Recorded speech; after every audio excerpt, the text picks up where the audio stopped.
வணக்கம்.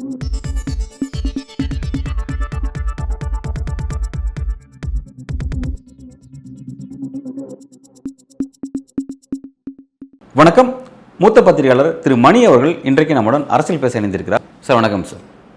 Election result வந்த June 4 தேர்தல் முடிவு பற்றியும் அடுத்த கட்ட இந்திய அரசியல் பற்றி நம்ம ஒரு ஃபைல் பேசணும். அதன் பிறகு திரும்ப இப்போ தான் சந்திக்கிறோம். மோடியுடைய அந்த 3.0க்கான அந்த என்டிஏக்கான ஒரு அமைச்சரை உருவாக்கியிருக்கார் அப்படிங்கிறது கவனிக்கிறோம். இப்போ இந்த இடத்துல அவருடைய அந்த என்டிஏ கவர்மெண்ட் 3.0 அப்படிங்கிறது 2.0 மாதிரியே இருக்கா அல்லது ஒரு என்டிஏ அரசாங்கம் மாதிரி இருக்கா? இதை நீங்கள் எப்படி பார்க்குறீங்க? இல்லை, இது இப்போ தான் கவர்மெண்ட் ஃபார்ம் ஆகிருக்கு. 10 நாள் தான் ஆகுது. போன ஞாயிற்றுக்கிழமை தான் ஃபார்ம் பண்ணாங்க. அடுத்த வாரம் தான் பார்லிமெண்ட்டு மக்களவை கூடுகிறது. சபாநாயகர் தேர்தல்லாம் இருக்குது. முக்கியமான இலாக்காக்கள் பூரா அவங்கக்கிட்ட தான் இருக்குது.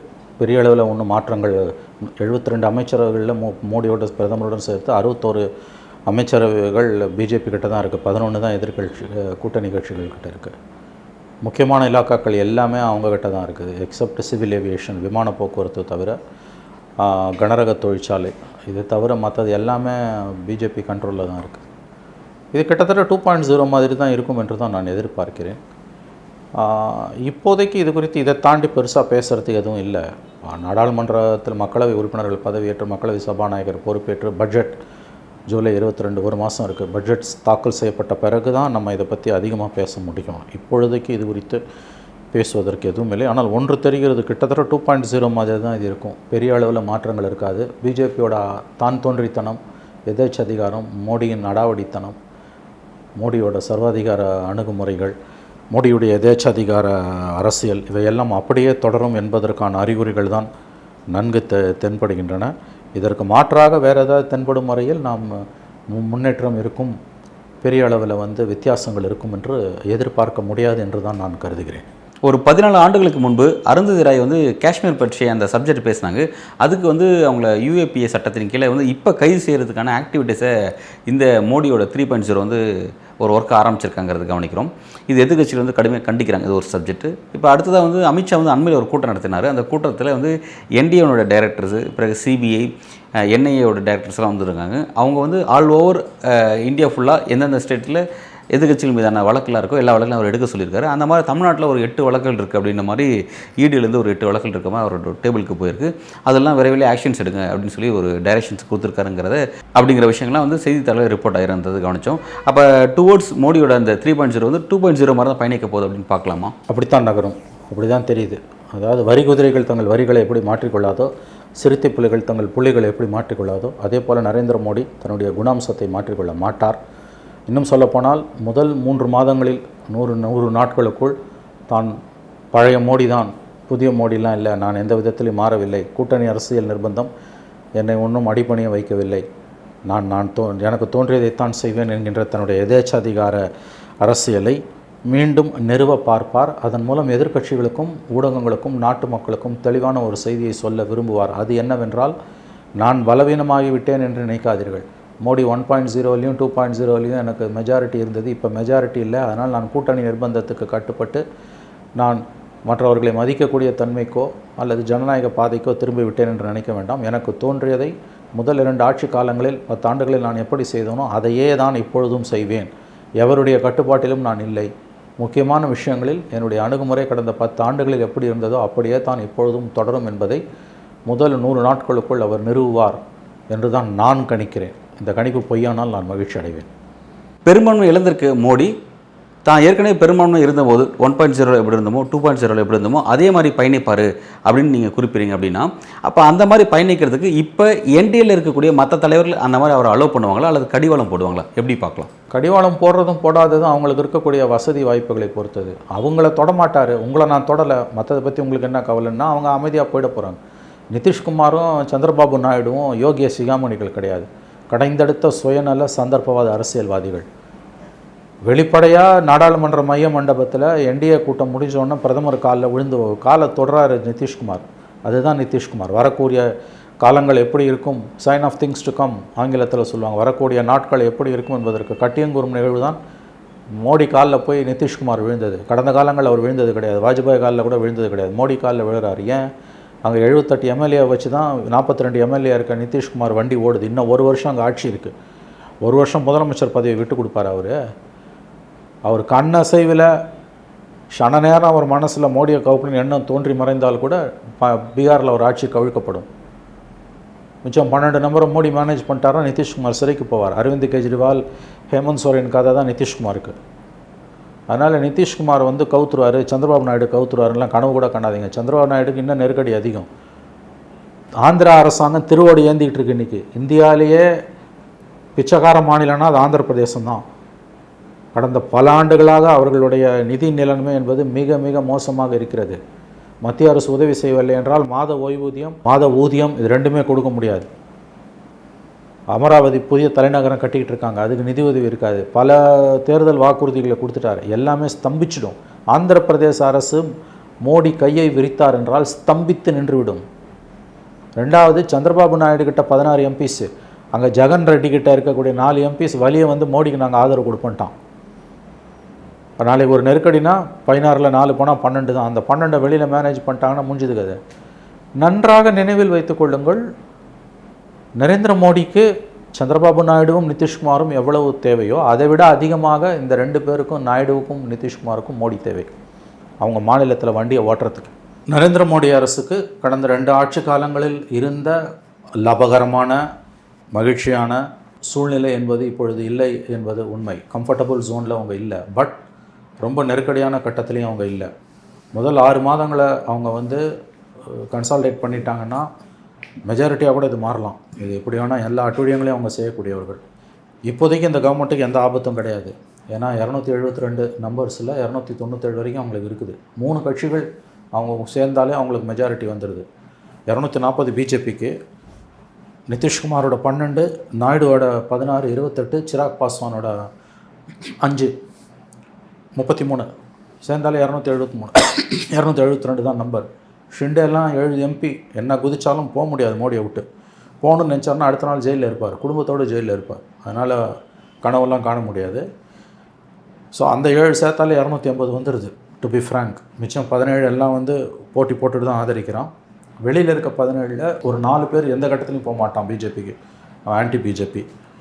மிச்சம் இருக்க 13ல் ஒரு 9 எம்பிஸ் வரைக்கும் கண்டிப்பாக வந்து அந்த பக்கம் தான் இருப்பாங்கன்றாங்க. ஸோ அப்சல்யூட்லி அவங்களுக்கு இப்போ இருக்கக்கூடியது பார்த்திங்கன்னா ஒரு 300 வரைக்கும் அவங்கக்கிட்ட இருக்குது.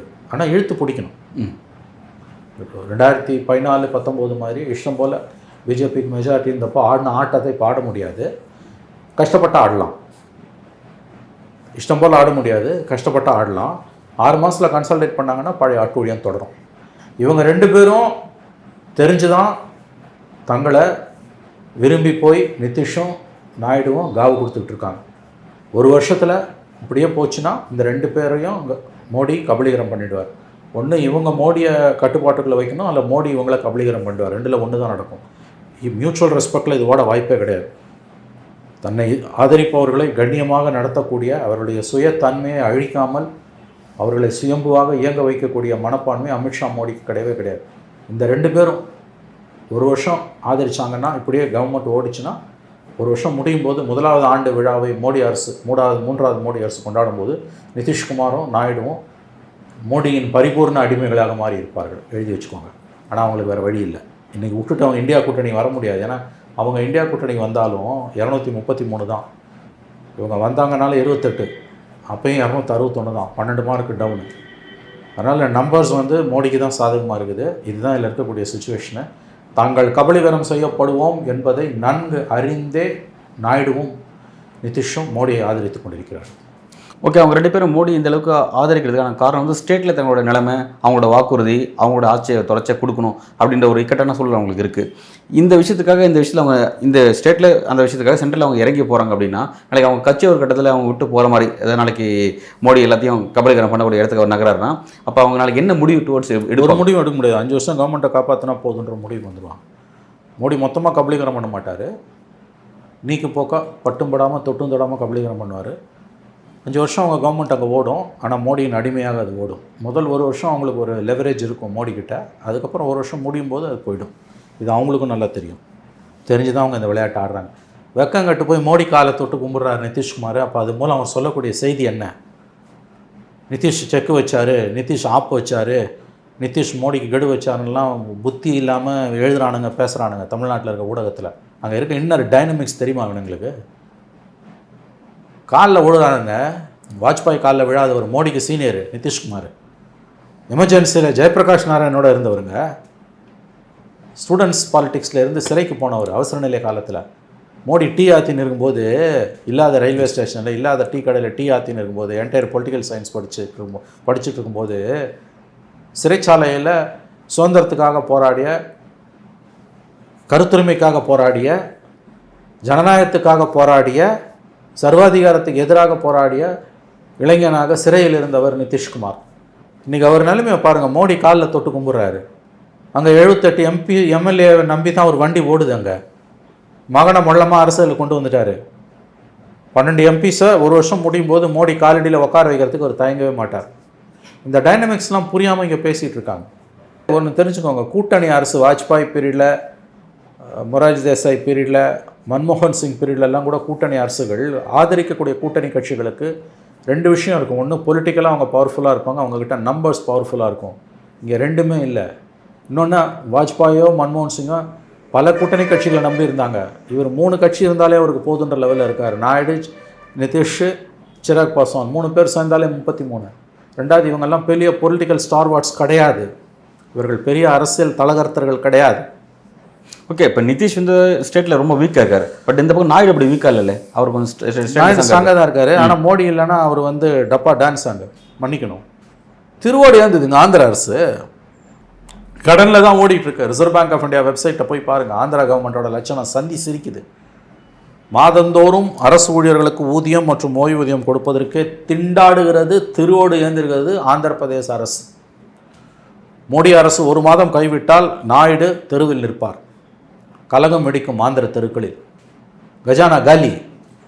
எங்கேருந்து அவர் எதிர்க்கிறது? கடந்த காலங்களில் கூட்டணி அரசில் கூட்டணி பிரதான கட்சியை உள்ளிருந்தும் வெளியிலிருந்தும், குறிப்பாக உள்ளிருந்து ஆதரிக்கக்கூடியவர்கள் ஆளுமை மிக்க அரசியல்வாதிகளாகவும் எண்ணிக்கை அளவில் பலராகவும் இருந்தார்கள். இன்றைக்கி ரெண்டுமே இல்லை. இது கிட்டத்தட்ட முழுக்க பிஜேபி அரசு தான். என்டிஏ கூட்டணியில் மோடிக்கு ஆதரவு கொடுக்கவங்க அடிப்படை அவங்க ஸ்டேட்டில் வீக்காக இருக்காங்க. அதனால் வந்து இது முழுமையாக ஒரு பாஜக அரசாக தான் நகரப்போகுது அப்படின்றத நீங்கள் குறிப்பிடுறீங்க. கரெக்ட். ஓகே, இது அப்படி நகர்ந்தாலும் அவர் இப்போ 2.0 என்ன ஆட்டம் போட்டாரோ, 1.0 என்ன ஆட்டம் போட்டாரோ அதே ஆட்டம் தான் இப்போ தொடர போகுது அப்படின்றத நீங்கள் குறிப்பிடுறீங்க. பட் அந்த காலகட்டத்தில் அவர் 1.0 2.0 அவருக்கு எதிராக வலிமையான எதிர்க்கட்சிகள் இல்லை. ஆனால் இப்போ அதை உருவாக்கியிருக்காங்க. இப்போ அவங்க என்ன ஒரு ஃபேக்டரை மோடியோட அந்த ஆட்டத்துக்கு எதிராக அது ஒரு இஷ்யூ. அது நான் மறுக்கல. தடைக்கு போடப்படும். கண்டிப்பாக வந்து செக்ஸ் அண்ட் பேலன்ஸ் இருக்கும். அந்த அளவுக்கு ஆட முடியாது. ஆனால் ஆடவே மாட்டார்னு சொல்ல முடியாது. அந்த அளவுக்கு 10 வருஷத்தில் ஆடின ஆட்டத்தை ஆட முடியாது. ஏன்னா அப்போ எதிர்கட்சியை வர்ச்சுவல் இல்லாமல் இருந்தது. இப்போ வலுவான எதிர்கட்சி இருக்குது. அதனால் பழைய ஆட்டத்தை ஆட முடியாது. ஆடுவார்னு நான் சொன்னேன் ஒழிய பழைய ஆட்டத்தை ஆடுவார்னு சொல்லலை. ஓகே, செக்ஸ் அண்ட் பேலன்சஸ் இருக்கும். அது ஒரு அது ஒரு நிம்மதி அடைய வேண்டிய விஷயம்தான். அதில் மாற்று கருத்துக்கு இடம் இல்லை. ஓகே, இப்போ இறுதியாக பார்த்தீங்கன்னா இப்போ வந்து எல்லாமே முடிஞ்சு போச்சு. இப்போ என்டிஏ அரசு இருந்தாலும் இது டுவர்ட்ஸ் மோடியோட 3.0ங்கிறது ஒரு பாஜக அரசு மாதிரி தான் நடத்த போகிறார் அப்படிங்கிறதான் நடக்கக்கூடிய விஷயங்கள்லாம் புரியுது. பட் வந்து இப்போ எல்லாத்தையும் தாண்டி இறுதியாக ஒரே ஒரு பாயிண்ட் எதிர்கட்சியில் இருக்கக்கூடியது லோக்சபாவுடைய சபாநாயகர். அது ஒரு முக்கியமான ஃபேக்டர். இப்போ வரையும் வந்து ஒரு விஷயமா இருக்குது. நாளைக்கு என்டிஏ கூட்டணியில் இருக்கக்கூடிய கட்சிகளை அவர் வந்து பலவீனமாக்கி தனக்கு ஆதரவான ஒரு மெஜாரிட்டி அரசு நோக்கி நகராருன்னா அது சபானோட இறுதி முடிவுக்கு உட்பட்டது அப்படின்னு பார்க்குறோம். அந்த இடத்தை பொறுத்த வரைக்கும் அந்த டைமென்ஷன்ஸ் எப்படி நகரும்னு பார்க்கலாம். இல்லை, அது நம்ம வெயிட் பண்ணணும். இன்னும் சரியாக 1 வாரம் இருக்குது. இன்றைக்கி 18ஆம் தேதி, 25ஆம் தேதி கேண்டிடேட்டை பிஎம் மோடி அனௌன்ஸ் பண்ணுவார். ஸ்பீக்கர் எலெக்ஷன் 26ஆம் தேதி நடக்குது. இது வரைக்கும் சுதந்திர இந்தியா வரலாறுல ஸ்பீக்கருக்கு எலெக்ஷன் நடந்ததே கிடையாது. கன்சென்சஸாக தான் தேர்ந்தெடுக்கப்பட்டிருக்கிறார். முதல் முறையாக எலெக்ஷன் நடக்க வாய்ப்பு இருக்குது. அந்த எலெக்ஷன் வந்து மோடி அரசுக்கு நம்பிக்கையில்லா தீர்மானத்துக்கான முன்னோட்டமாக கூட இருக்கும். கவர்மெண்ட் ஸ்ட்ராங்காக இல்லையான்னு பார்க்கறதுக்கான. என்டிஏ கிட்ட 297 இருக்குது. இவங்க கிட்ட 236 தான் இருக்குது, 34 தான் இருக்குது. 93ன்னு வச்சுக்கோங்க. 3 or 4 இயர் இந்த இவங்க கிட்ட வந்து 236 என்னமோ இருக்குது. நம்பர்ஸ் அவங்க கிட்ட தான் இருக்குது. கண்டிப்பாக வந்து தேர்தல்னு வருதுன்னா ஜெயிக்கிற கேண்டிடேட்டை தான் பிஜேபி போட பார்க்கும்போது தோக்கிறதுக்கான இதுவாக போட மாட்டாங்க. பிரச்சனை வந்து எதிர்கட்சிகளால் அவங்களுக்கு, இந்தியா பிளாக்கால் அவங்களுக்கு பிரச்சனை கிடையாது. எலெக்ஷன் வச்சு இந்த வாரம் வச்சு ஜெயிக்கிறதுக்கு வாய்ப்பு அவங்க தான் ஜெயிக்க போகிறாங்க. ஆனால் என்டிஏ உள்ளே இப்போ நாயுடு ரொம்ப அடம் பிடிச்சார், நாயுடு ரொம்ப வலியுறுத்துறாருன்னா அப்போ மோடிக்கு சிக்கல். இல்லை, ஆல்ரெடி இப்போ அப்படி தான் போயிட்டுருக்கு. இல்லை, அது நமக்கு வெளியில் தகவல் வரல. என்ன நடக்குதுன்றதை பற்றி ஊடகங்களில் ஹேஷியங்களாக சந்திரபாபு நாயுடுவும் நிதிஷும் கேட்குறாங்கன்னு தகவல் வருதே ஒழிய அஃபிஷியலாக 2 பேர்லேயும் ஒருத்தரும் சொல்லலை, பிஜேபியும் சொல்லலை. இவங்க 2 பேரையும் ஆதரிக்கக்கூடிய இவங்க கூட்டணியில் இருக்கக்கூடிய ஒரு என்டிஏ பார்ட்னர் கூட சொல்லலை. இந்தியா பிளாக்லேருந்து அது குறித்த விஷயம் இவங்க சொல்கிறாங்கங்க. அவங்க சைட்லேருந்து அவங்க என்னன்றது they are keeping their cards close to the chest. அவங்க ரொம்ப க்ளோஸாக கால்குலேட்டடாக தான் காய்களை அவர்கள் நகர்த்துகிறார்கள். அவங்க என்ன இப்போ மனசில் வச்சுருக்காங்கன்னு தெரியல, என்ன மாதிரியான டிமாண்டுன்னு தெரியல.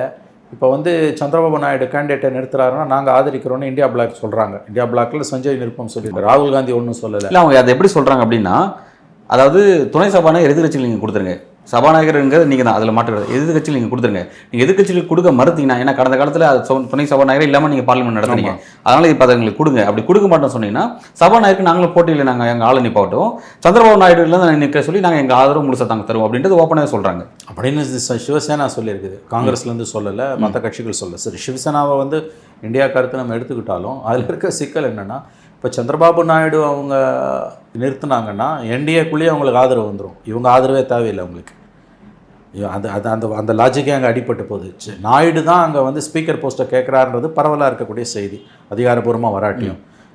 தெலுங்கு தேசத்துக்கு வந்து மோடி வந்து ஸ்பீக்கர் போஸ்ட்டை கொடுக்குறாருன்னு முடிவு பண்ணிட்டாங்கன்னா இந்தியா கூட்டணி அதை ஆதரிக்கணும்னு அவசியமே இல்லை. எலெக்ஷன் வச்சா கூட அவங்க ஜெயிச்சுருவாங்க, ஏன்னா 293 அவங்கக்கிட்ட இருக்குது.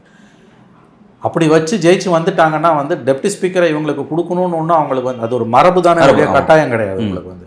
அவங்க நான் வந்து ஸ்பீக்கர் போஸ்ட்டை வந்து சந்திரபாபு நாயுடுக்கும் டெப்யூட்டி ஸ்பீக்கர் போஸ்ட்டை பிஜேபிக்கும் கொடுக்குறோம், இல்லை நிதிஷ்க்கும் கொடுக்குறோன்னு முடிவு எடுத்து நீ போடு, எலெக்ஷனை போடு நம்ம அப்படின்ட்டானா இவங்க தோற்று தான் நிற்பாங்க. இவங்க ஒரு உரிமையாக டெப்யூட்டி ஸ்பீக்கர் போஸ்ட்டை கேட்க முடியாது. தானாக இவங்களுக்கு வரப்போகிறது லீடர் ஆஃப் த அப்போசிஷன் தான். அது ராகுல் காந்தி கிடையாது, கௌரவ் கொகோயின்றாங்க, அஸ்ஸாமை சேர்ந்த காங்கிரஸ் எம்பி. லாஸ்ட் டைம் அவர் லீடராக இருந்தார் அசம்பிளி பார்லிமெண்ட்டுக்குள்ளே. அவருக்கு தான் போஸ்ட். ராகுல் காந்தி எதிர்க்கட்சி தலைவர் பொறுப்பை ஏற்றுக்கொள்ள தயங்குகிறார், மறுக்கிறாருன்னு தான் நேற்று இரவுலேருந்து தகவல்கள் வந்து கொண்டிருக்கின்றன. இன்டர்வியூலாம் அப்படி தான் நியூஸ் ஓடிச்சு. லீடர் ஆஃப் த அப்போசிஷன் ஆட்டோமேட்டிக்காக காங்கிரஸுக்கு வந்துடும், ஏன்னா 99 சீட் இருக்குது, 55 சீட் இருந்தாலே வந்துடும். ஸ்பீக்கரும் டெப்யூட்டி ஸ்பீக்கரும் வந்து ஆளும் கட்சி முடிவு செய்கிறது தான். ஸ்பீக்கருக்கு வந்து எலெக்ஷன் வந்ததுன்னா கண்டிப்பாக அவங்க தான் ஜெயிக்க போகிறாங்க. எதிர்த்தரப்பு ஜெயிச்சிச்சுன்னா மோடி ரிசைன் பண்ணணும், கண்டிப்பாக ரிசைன் பண்ணணும் தார்மீக பொறுப்பில். அதனால் அந்த லெவலுக்கு அது போகாது. டெப்யூட்டி ஸ்பீக்கரை வந்து இவங்க எப்படி வாங்க போகிறாங்கன்றதை பொறுத்தது. ஏன்னா அதை வந்து காங்கிரஸுக்கு தான் டெப்யூட்டி ஸ்பீக்கர் போஸ்ட்டை கொடுப்பாங்க. அவங்க என்ன பண்ணுவான், என்டிஏக்குள்ளேயே நான் டெப்யூட்டி ஸ்பீக்கரை கொடுத்துக்கிறேன், என்டிஏக்குள்ளேயே நான் டெப்யூட்டி ஸ்பீக்கரை கொடுத்துக்கிறேன்ற முடிவு வந்ததுன்னா அது வந்து எப்படின்னு கேட்டிங்கன்னா ரொம்ப சிக்கலாம். அடுத்த வாரம் தான் இந்த குழப்பம்லாம் ஒரு முடிவுக்கு வரும். இப்போ பேசிக்கிட்டே தான் இருப்பாங்க, ஏன்னா அதிகாரப்பூர்வமாக வந்து எந்த தகவல்களும் இன்னமும் நமக்கு வரல. நெக்ஸ்ட் வீக் தான் அது வரப்போகுது நமக்கு வந்து. அது வரைக்கும் நம்ம எதுவும் பேச முடியாது. இப்போ ஃப்ளாஷ் பாயிண்ட், மோடி கவர்மெண்ட்டுக்கான முதல் ஃப்ளாஷ் பாயிண்ட் ஸ்பீக்கர் எலெக்ஷன். அதில் என்ன நடக்க போகுதுன்ற நம்ம இப்போ வந்து அளவுக்கு அதிகமாக பேச முடியாதுன்னு எனக்கு தோணுது. சந்திரபாபு நாயுடு எந்த அளவுக்கு சபாநாயகர் பதவி தனக்கு வேண்டும் என்பதில் உறுதியாக இருப்பார் என்பதை நாம் பொறுத்திருந்து தான் பார்க்க வேண்டும். அவரே காம்ப்ரமைஸ் பண்ணாருன்னா என்ன பண்ணுவீங்க நீங்கள்? ஏன்னா அந்த அளவுக்கு அவரை வச்சு அந்த டாபிக் திரும்ப திரும்ப பேசப்பட பொருளாக மாறுது. ஏன்னா கடந்த காலத்தில் அவரோட எம்பிஸ் தான் வந்து பாஜக கைப்பற்றுச்சு. அங்கே போனாங்க. இந்த முறை அது நடக்கக்கூடாது, தடுக்கணும் அப்படின்னா நிச்சயமாக லோக்சபா சபாநாயகர் போஸ்ட்டுங்கிறது நிச்சயமாக அவங்க அதை நோக்கி மூவ் பண்ணுறாங்க. கண்டிப்பாக அதில் எந்த சந்தேகமும் இல்லை. நான் அது வந்து அவங்களுக்கு ஒரு லெவரேஜாக தான் அது பார்ப்பாங்க. ஸ்பீக்கர் போஸ்ட் தெலுங்கு தேசத்துக்கிட்ட இருக்குன்னா தெலுங்கு தேசத்தை உடைக்கிறத, நிதிஷை உடைக்கிறத மோடியை வந்து கொஞ்சம் தயங்குவார், ஓரளவாக தயக்கம் இருக்கும். சந்திரபாபு நாயுடு அதில் காம்ப்ரமைஸ் பண்ணார்னா அவர் மொத்தமாகவே தன்னை இழக்க தயாராகிட்டார்னு அர்த்தம். அவர் அதில் உறுதியாக நின்னார்னா மோடி இறங்கி வந்தே ஆகணும்.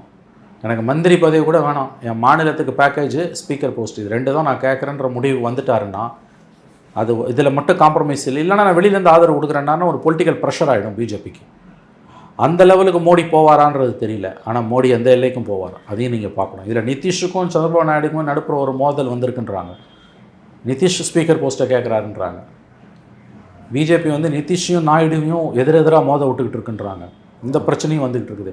இவங்க 2 பேரும் வந்து ரொம்ப சுத்த சுயம்பு கிடையாது. டெய்லி வரக்கூடிய செய்திகள், நியூஸ் பேப்பரில் வரக்கூடிய செய்திகள்லாம் பார்த்தீங்கன்னா நிதிஷ் ஆஃப் ஆகிட்டார், சபாநாயகர் விஷயத்தில் ஆஃப் ஆகிட்டார், பட் நாயுடு தான் இப்போ வந்து அதில் ரோல் பண்ணிட்டு இருக்காரு அப்படின்னு நியூஸ் வந்து. இது எல்லாமே வரக்கூடிய செய்திகள் தான். நிதிஷ் வந்து மொத்தமாக வேலை போயிட்டாருங்க, அந்த பக்கம் போயிட்டார் அவர். அடுத்த 1 வருஷம் அங்கே தன்னை காப்பாற்றிக்கணும்னா காலில் விடுறவர் ஸ்பீக்கர் போஸ்டெல்லாம் ஏன் கேட்க போகிறார், மொத்தமாக குலாம் ஆகிட்டார் அவர். நாயுடு இஸ் தான் ப்ராப்ளம். நாயுடு எப்படி மோடி ஹேண்டில் பண்ண போகிறான்றது தான். நிச்சயமாக சொல்கிறேன், நாயுடு மட்டும் ஸ்பீக்கர் போஸ்ட்டை விட்டு கொடுத்தாருன்னா நாயுடு கதை கந்தல். அடுத்த 6 மாதத்துக்குள்ளேயே, நான் சொல்கிறேன் 1 வருஷம் இல்லை, 6 மாதத்துலேயே நாயுடு கட்சி உடைப்பார் மோடி, கண்டிப்பாக உடைப்பார். ஆனால் இங்கே இருக்கக்கூடிய அரசியல் விமர்சகர்கள் என்ன குறிப்பிட்றாங்கன்னா, மோடி வந்து குஜராத்தில் மாநில அரசை செய்யும்போது நிதிஷ் வந்து தேசிய அரசியல் அப்போவே செஞ்சவர், வாஜ்பாய் அரசுக்கே வந்து அந்த கதையெல்லாம் இப்போ விஷயம் தெரியாமல் வளர்றாங்கங்க. இந்த மோடியை பற்றி உங்களுக்கு தெரியாமல் பேசுகிறாங்க. 10 வருஷத்தில் விஸ்வரூபம் எடுத்துட்டாருங்க. அந்த காலத்தில் நிதிஷ் வந்து தேசிய அரசியல் பண்ணும்போது மோடி வந்து டெல்லி பிஜேபியில் செக்ரட்டரியாக இருந்தார், ப்ரெஸ் கான்ஃபரன்ஸுக்கு மீடியாவுக்கு சேர் எடுத்து போட்டார், டீ வாங்கி வந்து கொடுத்தாருன்ற கதெல்லாம் பழைய கதை. இன்றைக்கி 10 வருஷமாக நாட்டை நாசம் பண்ணி உட்காந்துருக்காரு மோடி. ஒவ்வொரு கட்சியாக உடச்சிருக்காரு. எத்தனை கவர்மெண்ட்டை உடச்சி ஆளை தூக்குனானுங்கன்றதெல்லாம் நம்ம பார்த்துருக்கோம். இந்த நிதிஷ்குமாரும் சந்திரபாபு நாயுடும் மோடி முன்னால் நிற்கக்கூட முடியாது, எழுதி வச்சுக்கோங்க. இந்த மோடி வேறு. இது புரியாமல் தனிப்பட்ட வெறுப்பின் அடிப்படையில் வைக்கக்கூடிய விமர்சனங்கள் தான் இது. நீங்கள் ஒரு விஷயத்தை பற்றி உங்களுக்கு ஒரு கருத்து இருக்குன்னா நல்லா ஞாபகம் வச்சுக்கோங்க, உங்கள் வெறுப்பு ஒதுக்கி வச்சுட்டு நீங்கள் அவதானிக்கணும். அந்த புரிதல் இல்லாமல் பேசுகிறவங்க தான் அன்றைக்கி நிதிஷ் தேசிய அரசியல் இருக்கும்போது ஒரு லோக்கல் பாலிடிக்ஸில் இருந்த இன்றைக்கி என்னவா இருக்கார் மோடி, அதை பேசுங்க. 240 சீட்டு 10 வருஷம் பொறுத்து கவர்மெண்ட்டு 3வது தடவை போகிறதுன்றது பெரிய விஷயம், சாதனை தான். உங்களுக்கு பிடிக்குதோ பிடிக்கலையோ, என்டையர் இந்தியா பிளாக்கே 233 236, தனியாக பிஜேபிக்கு 240. ஆகவே இதை குறைச்சி மதிப்பிடாதீங்க. சேலஞ்ச் நாயுடு தான், நிதிஷ் கிடையாது. நிதிஷ் ஆஃப் ஆகிட்டே இருக்கார், கொஞ்சம் கொஞ்சமாக ஆஃப் ஆகிட்டு இருக்கார். அடுத்த ஒரு வருஷம் அங்கே 72 எம்எல்ஏ ஆஃப் பண்ணா, 78 எம்எல்ஏ ஆஃப் பண்ணான்னா தெருவில் நிற்பார் நிதிஷ். லாஸ்ட் டைம் மாதிரி ராஷ்ட்ரிய ஜனதா தள் காப்பாற்றாதவர். தன்னோட மொத்த அரசியலையும் மோடி காலடியில் அவர் வச்சுட்டாருங்க. அவர் காலில் விழுந்து கும்பிட்டது ஒரு சிம்பாலிக்காக அது என்ன சொல்லுதுன்னா, பொலிட்டிக்கலாக நான் அடிமைன்றதை காமிக்குது.